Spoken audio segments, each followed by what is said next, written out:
Les masterminds, moi, je conseille vraiment d'en faire, ouais, entre 4 et 6 par année. Idéalement tous les 2 mois, tous les 3 mois, un par quarter, c'est déjà bien. Parce que vraiment, vous apprenez, vous avez des contacts et si vous voulez scaler, vous êtes obligé de faire des masterminds. Nous, on en repartit encore un dans quelques semaines, Mmh. dans 2 3 semaines, en Europe, avec pareil, des gars qui font plus de 100 M. On va en organiser un en juillet aussi. Je pense qu'on avertira les gens, ben, je pense que quand sort cette vidéo, peut-être qu'on aura déjà averti ou on va avertir. Cette fois-ci, on va avertir à l'avance les gens, un peu plus à l'avance. C'est vrai que les derniers masterminds qu'on a fait, c'était très à Ouais, l'arrache. c'était 2 semaines à C'est-à-dire l'avance. 2 semaines, 2-3 semaines à l'avance et les gens, ceux qui pouvaient, venaient.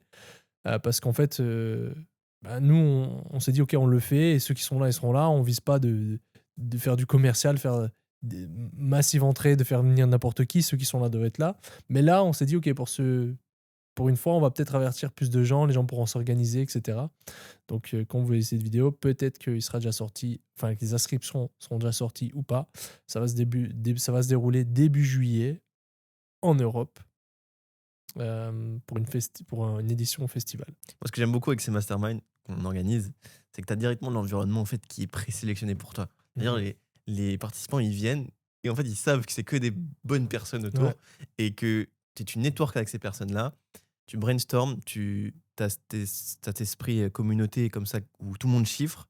Et ensuite, tu rentres chez toi et tu es ultra motivé et tu peux limite t'enfermer parce que tu as eu le réseau grâce à ce mastermind et ensuite scaler fort et ensuite revoir des personnes Et au l'énergie prochain. aussi. En Ouais. fait, quand tu vois ces personnes-là, niveau fréquence, je sais pas comment expliquer, mais en fait, ça te débloque des trucs naturellement. Juste de traîner avec la personne, juste d'être avec le groupe. En fait, tu es dans le groupe, tu te sens bien et tu saurais pas comment te dire, tu te sens bien.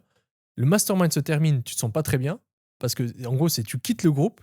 Beaucoup de personnes nous disent qu'elles sentent comme une mini dépression, tu vois, juste le fait d'avoir quitté le groupe et ensuite motivation et ensuite, c'est pas pour nous vanter, mais vraiment, je crois quasiment toutes les personnes nous ont écrit pour dire: «Après le mastermind, j'ai fait x2, x5. Après le mastermind, j'ai débloqué ci, fois ça». Je vais pas dire en termes de temps, mais certains, c'est assez rapide, d'autres, ça prend un peu de temps, mais ça fait toujours un shift et nous, ça nous le fait aussi. Donc ouais, vraiment, je peux donner un conseil, un mastermind par quarter. Vous allez vous laisser, passer les jours, vous vous connectez avec les gens humainement. Vraiment humainement, c'est important. Le gars qui faisait 30 M par mois, il connectait avec nous. Il nous posait les prénoms: «Comment tu t'appelles? Qu'est-ce que tu fais?»